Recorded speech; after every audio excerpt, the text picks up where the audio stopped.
Salam Patunggilan, Bapak Ibu dan juga saudara yang terkasih, warga Jemaat Gereja Kristen Jawa Wetan Melaten, dimanapun Anda berada. Kita saat ini akan masuk di dalam ibadah keluarga. Mari kita tenangkan hati dan pikiran kita, bersama-sama dengan keluarga kita masuk di dalam saat teduh, dan kita mengucap yang demikian.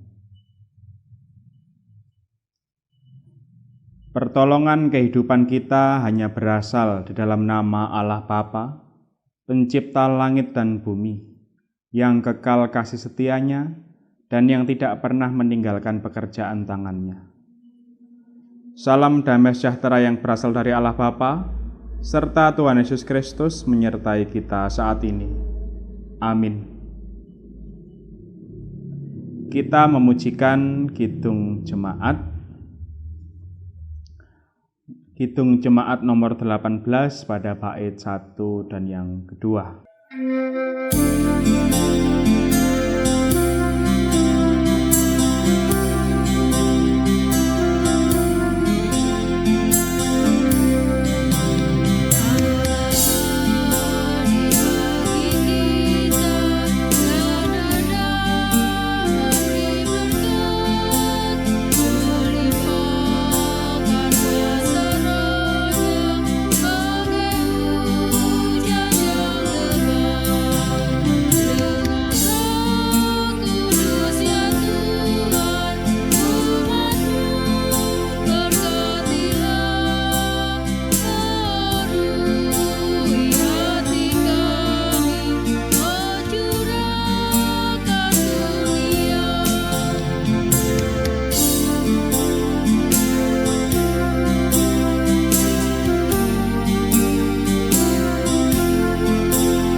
Bapak Ibu, sebelum bersama-sama kita mendengarkan sabda Tuhan saat ini, mari kita serahkan diri kita di dalam doa.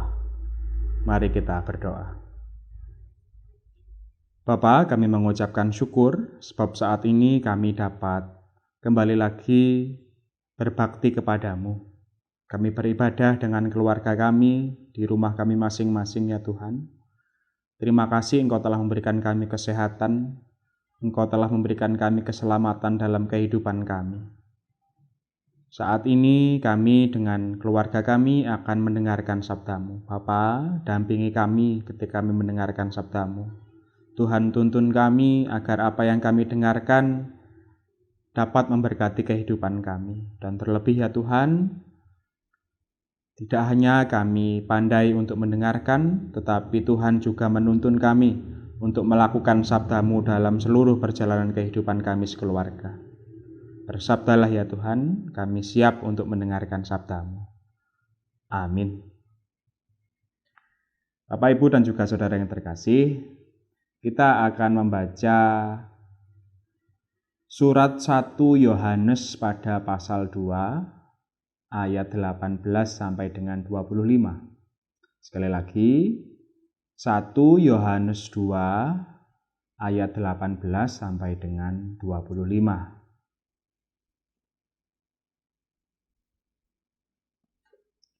Demikianlah pemberitaan firman Tuhan. Anak-anakku, waktu ini adalah waktu yang terakhir, dan seperti yang telah kamu dengar, seorang antikristus akan datang. Sekarang telah bangkit banyak antikristus. Itulah tandanya, bahwa waktu ini benar-benar adalah waktu yang terakhir. Memang mereka berasal dari antara kita, tetapi mereka tidak sungguh-sungguh termasuk pada kita. Sebab jika mereka sungguh-sungguh termasuk pada kita, niscaya mereka tetap bersama-sama dengan kita. Tetapi hal itu terjadi supaya menjadi nyata bahwa tidak semua mereka sungguh-sungguh termasuk pada kita. Tetapi kamu telah beroleh pengurapan dari Yang Kudus, dan dengan demikian kamu semua mengetahuinya. Aku menulis kepadamu, bukan karena kamu tidak mengetahui kebenaran, tetapi justru karena kamu mengetahuinya, dan karena kamu juga mengetahui bahwa tidak ada dusta yang berasal dari kebenaran. Siapakah pendusta itu? Bukankah dia yang menyangkal bahwa Yesus adalah Kristus? Dia itu adalah anti-Kristus, yaitu dia yang menyangkal baik Bapa maupun Anak. Sebab barang siapa menyangkal Anak, ia juga tidak memiliki Bapa. Barang siapa mengaku Anak, ia juga memiliki Bapa. Dan kamu, apa yang telah kamu dengar dari mulanya, itu harus tetap tinggal di dalam kamu. Jika apa yang telah kamu dengar dari mulanya itu tetap tinggal di dalam kamu, maka kamu akan tetap tinggal di dalam Anak dan di dalam Bapa. Dan inilah janji yang telah dijanjikannya sendiri kepada kita, yaitu hidup yang kekal. Amin. Kita akan memuliakan nama Tuhan untuk merespon pembacaan firman Tuhan ini dengan kita bernyanyi Kidung Jemaat 395 pada bait 1 dan yang kedua.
Bapak Ibu, Shalom. Bertemu kembali kita di ibadah keluarga online saat ini. Semoga panjenengan dimanapun berada dalam kondisi yang sehat, dengan anak-anak panjenengan, dengan keluarga besar panjenengan. Saat ini kita sedang berbicara atau kita sedang mendengarkan tentang surat 1 Yohanes pada pasal yang kedua ayat 18 sampai dengan 25 sesuai dengan bacaan harian Majelis Agung GKJW. Bapak, Ibu, dan juga saudara yang terkasih. Saat itu penulis surat Yohanes sedang melawan paham anti-Kristus. Sebab apa? Jemaat bingung tentang arti Kristus pada saat itu. Kristus itu adalah Mesias, Kristus itu berarti Raja yang diurapi, yang sebenarnya mereka berpandangan bahwa yang dinamakan Kristus adalah juru selamat yang digadang-gadang untuk membuat hidup mereka merdeka. Tetapi apa yang terjadi? Kristus mati di kayu salib. Kristus akhirnya menjalani kematian. Dan pada waktu itu mereka tidak terima atas konsep bahwa Tuhan kok bisa mati, itu bagaimana ceritanya. Tetapi saat ini kita memang diingatkan kembali. Di dalam pandangan kekristenan, ini adalah keyakinan kita bersama, seluruh umat Kristen dimanapun berada. Allah kita adalah Allah yang ikut menderita sesuai dengan penderitaan yang dialami manusia pada umumnya. Sekali lagi, Gusti Allah yang ngejawantah di dalam diri Gusti Yesus menunjukkan bahwa Allah kita juga menderita seperti kita semuanya. Sebab apa? Sebab penebusan yang dilakukan dengan cara menjadi manusia dan akhirnya harus menjalani pengorbanan salib. Saat itu jemaat yang dikirimi surat oleh Pak Yohanes ini tidak percaya karena ada ajaran baru. Tidak mungkin Tuhan itu menderita, tidak mungkin Tuhan itu mati. Itu cuman rohnya saja, tubuhnya itu tubuh daging biasa kemudian disebul roh ilahi seperti itu. Akhirnya pada saat itu karena mereka frustasi keadaannya, tidak yakin atas keberadaan Yesus Kristus sebagai Tuhan, sebagai juru selamat, akhirnya ada ajaran yang mengatakan bahwa tidak masalah, tubuh ini loh sementara saja.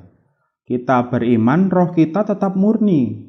Tubuh kita tetap berbuat dosa. Tubuh kita tetap berbuat sesuatu yang jahat. Dan itu lumrah-lumrah saja, tidak masalah. Wah, itu guru-guru yang sesat mengajarkan demikian. Karena merasa bahwa tubuh dan roh itu murni, tetapi tubuh itu berdosa. Jadi wajar-wajar saja tubuh berbuat dosa. Akhirnya ada pemisahan antara tubuh dan roh pada waktu itu. Tetapi kita belajar saat ini, yaitulah fenomena antikristus. Antikristus tidak percaya bahwa Kristus adalah Tuhan Yesus yang menderita di kayu salib, mati dan kemudian bangkit lagi.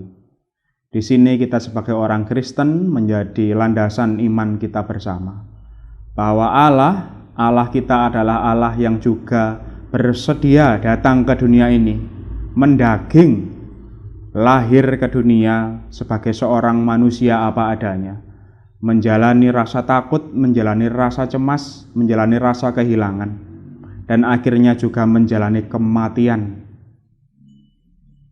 Ini adalah sebuah catatan bersama. Kita meyakini bahwa kehidupan yang kita jalani sehari-hari memiliki penderitaan, memiliki sesuatu yang berat kita alami, toh Tuhan Yesus telah mengalami lebih dulu. Allah kita memang adalah Allah yang pemenang, tetapi Allah di dalam Tuhan Yesus menunjukkan bahwa iman yang sejati memang harus berhadapan-hadapan dengan maut. Iman yang sejati memang harus berhadapan-hadapan dengan ketakutan. Iman yang sejati memang harus berhadapan dengan kematian. Saat ini kita belajar bersama bahwa apapun diri kita, apapun kondisi kita tidak bisa seenaknya bahwa ikut Tuhan berarti aman-aman saja, ikut Tuhan berarti kabur dari penderitaan, tidak. Ikut Tuhan pasti selamat, tetapi di dalam kehidupan, di dalam rangka keselamatan ini, manusia juga menemukan penderitaan dalam hidupnya. Manusia juga mengalami cobaan di dalam hidupnya, entah itu sakit, entah itu perekonomian, entah itu apapun, drama rumah tangga dan lain-lain. Saat ini kita dikuatkan kembali. Allah adalah Allah yang ikut menderita. Allah yang datang ke dunia untuk menebus dosa manusia adalah Allah yang ikut prihatin dan mengalami kehidupan yang susah. Bapak Ibu, itu adalah Allah kita bersama. Dan siapakah diri kita ini? Kita diharapkan untuk setia seperti yang sudah diajarkan Kristus kepada kita. Kita tetap memiliki iman yang teguh, iman yang memang harus ditantang oleh maut, iman yang memang harus ditantang oleh cobaan. Berat memang, Gusti Yesus pun mengakui itu adalah sesuatu yang berat, tetapi Gusti Yesus juga meyakinkan bahwa setelah kematian terbitlah kebangkitan. Itu berarti kita semua, iman kita pasti memang menghadapi saat-saat yang berat. Tetapi tidak selamanya sesuatu yang berat akan membelenggu kita. Sebab bagaimanapun gelap pasti akan terbit terang. Semangat untuk kita semuanya. Jangan sampai kita gagal paham terhadap iman Kristen. Iman Kristen tidak mengajarkan untuk kita lari dari kenyataan, tidak hanya memahami berkat Tuhan berupa kebahagiaan, tetapi pengalaman yang panjang kehidupan kita, di situ nampak sekali Tuhan menuntun kita dan mendewasakan iman kita. Lewat apa? Perjalanan yang pahit, perjalanan yang bahagia.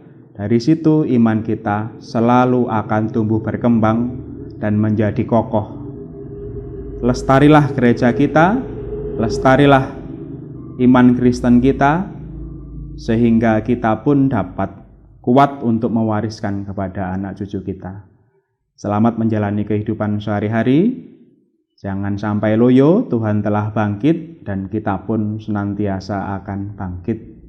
Tuhan beserta kita semuanya. Amin. Setelah kita bersama-sama mendengarkan sabda Tuhan, saat ini kita akan mengumpulkan persembahan di dalam keluarga kita masing-masing, nanti bisa diserahkan di ibadah minggu di gereja. Dalam mengumpulkan persembahan ini kita juga akan memuliakan nama Tuhan memakai kidung jemaat 383 pada bait yang pertama.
Saudara-saudara yang terkasih, jemaat Tuhan yang dikasihi oleh Tuhan, mari bersama-sama kita masuk di dalam doa syafaat.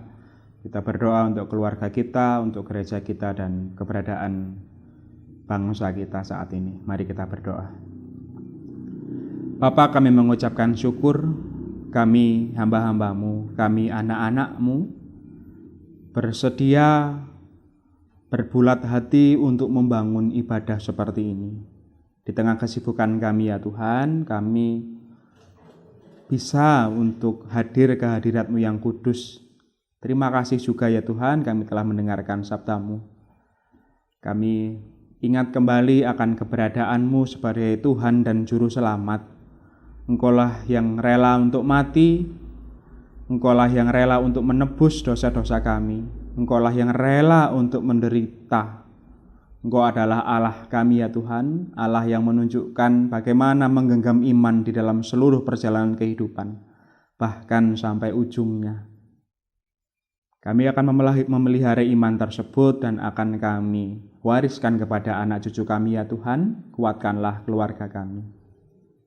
Ya Tuhan, kami serahkan keluarga kami, orang tua kami, suami kami, istri kami, anak-anak kami, cucu-cucu kami. Entah yang ada bersama-sama dengan kami di sini ataupun berada di luar kota yang jauh dari kami serahkan kepadamu. Terkhusus untuk saudara-saudara kami, keluarga kami yang sakit, betul ya Tuhan, kami serahkan kepadamu saudara-saudara kami yang sakit. Kuatkanlah mereka, berikanlah mereka ketabahan agar bisa menerima rasa sakitnya dengan lapang dada. Dan berilah kekuatan agar saudara-saudara kami ini tetap berjuang, bersemangat, mengharapkan kesembuhan dari Engkau, tidak hanya berpangku tangan, tetapi tetap semangat untuk melawan keberadaannya yang sakit. Tuhan, berikanlah kesembuhan yang sejati bagi saudara-saudara kami yang sakit. Anak-anak kami yang saat ini yang hendak melanjutkan jenjang sekolah dari SD ke SMP, SMP ke SMA, dan SMA ke perguruan tinggi, ataupun yang mau bekerja, Bapa, dampingilah ujian akhir mereka ini. Ketika mereka telah merampungkan ujiannya, kami mempercayakan hasilnya kepada Engkau, dan Engkau akan menata karir anak-anak kami dalam pendidikan ataupun di dalam pekerjaan mereka. Kami juga menyerahkan keberadaan jemaat-Mu ya Tuhan, Gereja Kristen Jewetan Pasamuan Melaten beserta seluruh warga jemaat dimanapun berada. Inilah keberadaan kami anak-anak-Mu di Melaten. Kuatkanlah kami ya Tuhan di dalam masa pandemi seperti ini. Bila mana kami merasakan kami lelah atas kondisi kami merasakan hidup kami berat, Bapa, peganglah pundak kami, angkatlah kami, agar kami dapat berdiri dengan tegak dan menatap kehidupan dengan penuh percaya diri. Dan kami yakin Tuhan senantiasa ada di sebelah kami. Kami juga telah mengumpulkan persembahan ya Bapa. Kami haturkan persembahan ini, terima kasih Tuhan telah mencukupkan kami. Lewat rezeki kami sehari-hari kami dapat mengelolanya sehingga keluarga kami bisa bertahan sampai sejauh ini. Terima kasih ya Tuhan, kami haturkan persembahan ini, Engkau yang menguduskan, dan ketika kami mengelola persembahan ini sebagai pelayan-Mu, Tuhan mendampingi kami, dan kami bertanggung jawab di dalam pengelolaannya. Keberadaan para pelayan-Mu, penatua, diaken dimanapun berada, dan juga pelayan-pelayan-Mu yang lain, kami serahkan kepadamu ya Tuhan, karena hamba-hamba-Mu ini telah setia untuk melayani-Mu. Bangsa dan negara kami serahkan ya Tuhan. Vaksinasi yang telah berjalan ini juga kami serahkan. Kami mohon Tuhan senantiasa mengawal para pemimpin negara kami, dari pusat sampai daerah, sampai di lingkungan kami, dan para relawan COVID-19 yang terus bahu-membahu untuk menyelesaikan masalah pandemi corona ini. Bila mana kami akan undur dari ibadah ini ya Tuhan, kami serahkan diri kami, keluarga kami pun kami serahkan kepadamu. Kami yakin ketika kami membangun ibadah seperti ini, Tuhan senantiasa hadir dan Tuhan berkarya atas keluarga kami. Terima kasih ya Bapa, hanya di dalam nama Tuhan Yesus Kristus, Tuhan yang mati dan bangkit untuk diri kami semuanya. Amin.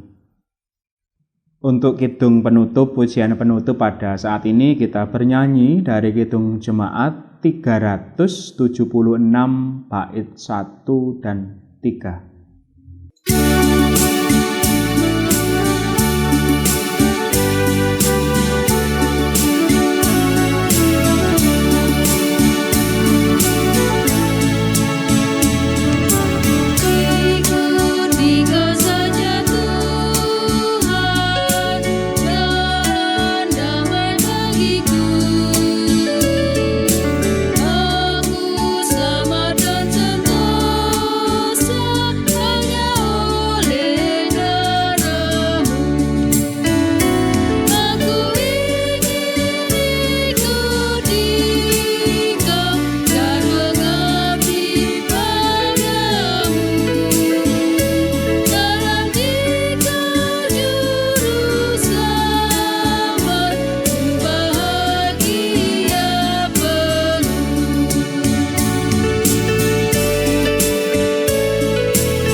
Saudara-saudara, arahkanlah hatimu kepada Tuhan dan saat ini kita menerima berkat dari-Nya.